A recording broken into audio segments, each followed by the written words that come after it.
All right, gang, today was a rough day. Regular work was, we all have those days. Everything's gonna be fine, but it seemed like a fine moment to come out to the garage and just sort of remember that this is fun.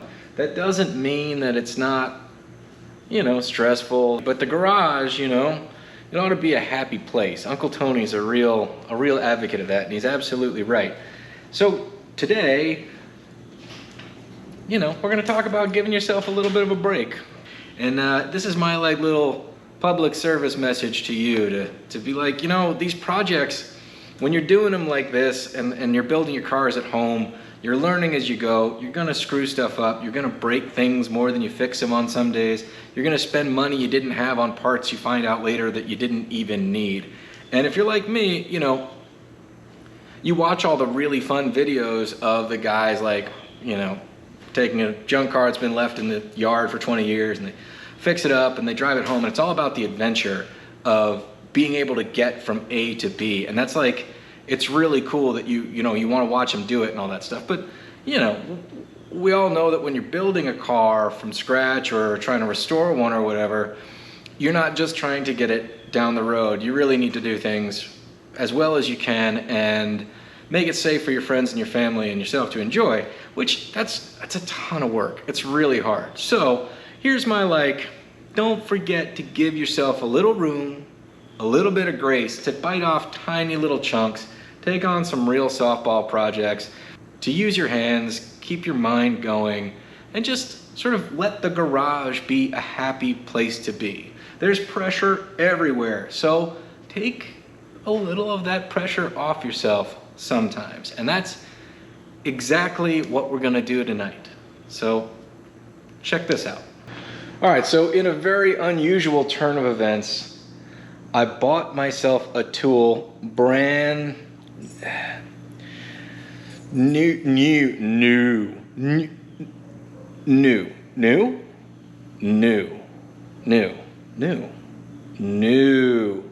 I'm not used to saying it. Everything I buy as cheap as I can get, in terrible condition, and almost everything needs work, including most of the tools I buy. But I'm still me, so I got the absolute cheapest one available in my area, and I got it with a coupon. Ready for it? Here we go. The Irontron 1,000-pound engine stand. I know it sounds like a bad Transformers knockoff, but Craftsman was already taken, so I guess that was the best they could come up with.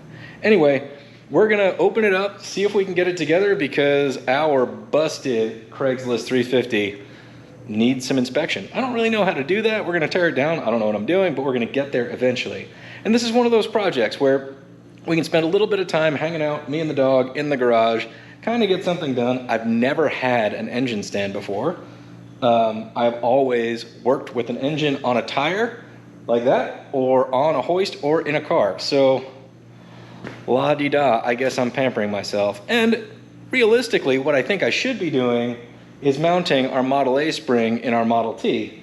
But I'll tell you right now, I do not have the brain power for that, and I don't think I have the bandwidth to get it wrong right now and have that hanging over me.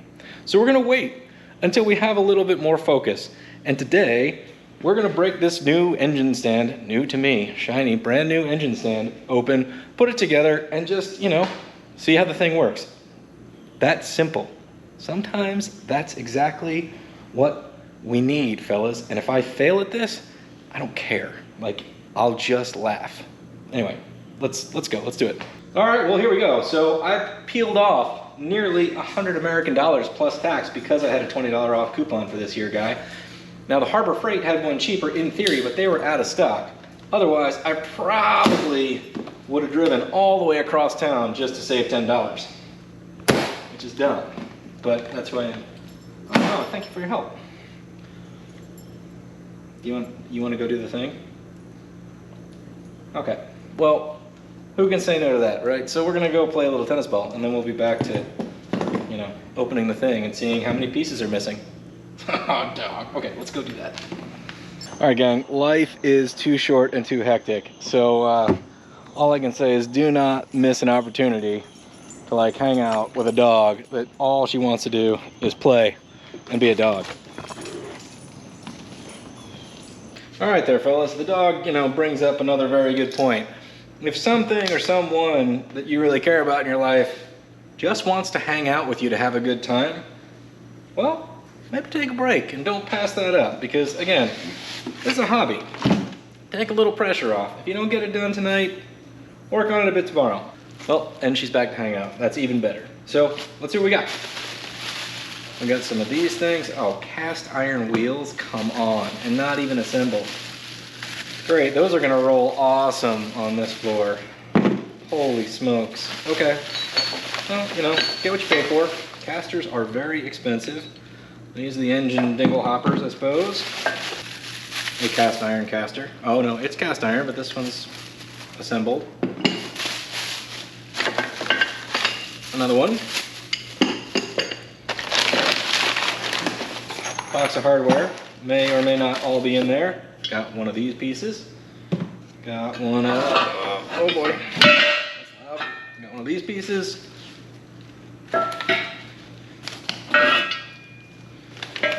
Alright, fortunately there aren't many pieces, which is about just what we have the brain capacity for. Oh, it does have instructions. That's going to be helpful.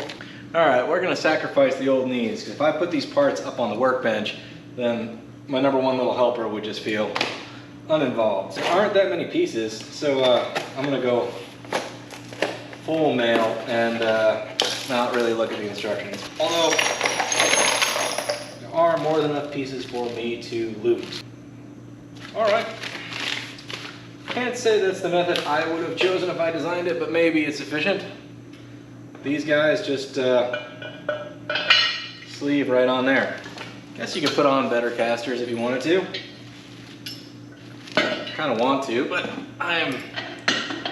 we're talking about a low workload tolerance here tonight, you know? I think I've made that crystal clear. Oh, we're short a cotter pin. That's okay. I have those. Let me go find one. Oh, no. How did you get all the way over there, you sneaky devil? That'll be loud. Now it does appear that all of this hardware is the same size. Like even the caster's threaded the same as the bolts, which means your washers and your nuts are all the same. So I will, we'll give them a kudos. That's a good idea, fellers. Sign of approval for at least that part. I'll bet it uses bolts that fit.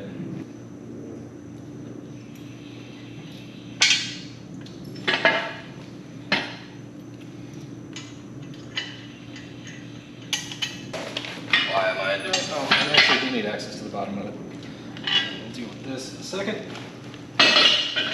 Can I have my light, please? You can have it later. Give me a second. Whoa. Which flavor are you? Are you this guy? Indeed. I can't believe it. 3/4 on the first try. Alright, this is a little bit of a bummer. It said it came with a hardware kit, which I was wishfully thinking was the hardware kit to actually stick the engine block onto the dingle hoppers, you know, through here. That is apparently not included, but that's okay. All right, well, let's stick the thingy in the thingy place.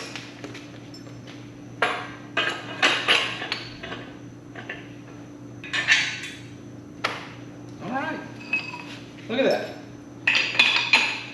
So there you have it, guys. We have a brand new tool. That was about 15 minutes said and done. We've accomplished something. We get that sense of victory.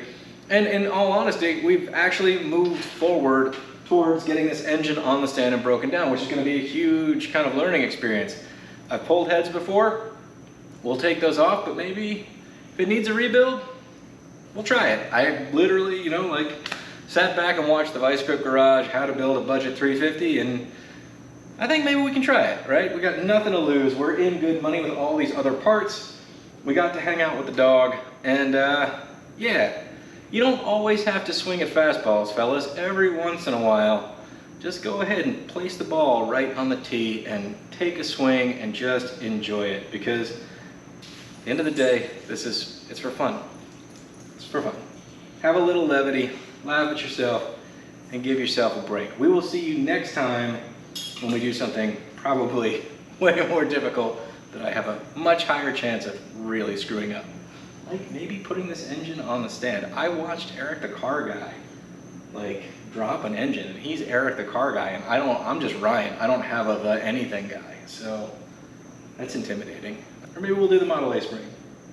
Or maybe we'll do something entirely different. I don't know. Thank you guys so much for watching Between the Sharks. Good luck on your projects out there. I really do mean it, and we will see you next time.